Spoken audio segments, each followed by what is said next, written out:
కొలువులోకి 9,300 మంది కొత్త కానిస్టేబుళ్ళు. శిక్షణ పూర్తి చేసుకున్న కానిస్టేబుళ్ళు సేవలు అందించేందుకు సిద్ధమయ్యారు.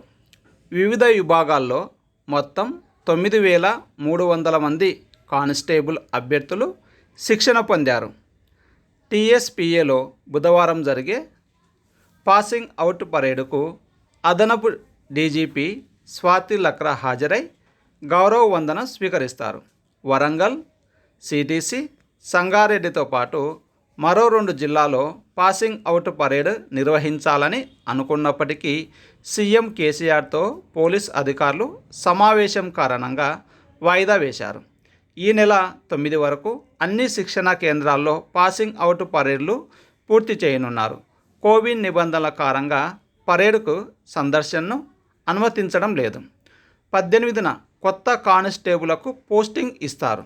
ఈసారి శిక్షణలో గతంలో ఎన్నడూ లేనంత తక్కువగా కేవలం 300 లోపు అభ్యర్థులు ఫుట్ బ్యాక్ అయ్యారు.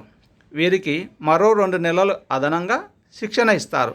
కాగా ఎస్ఐ, ఏఎస్ఐలకు 23న పాసింగ్ అవుట్ పరేడ్ నిర్వహించనున్నారు.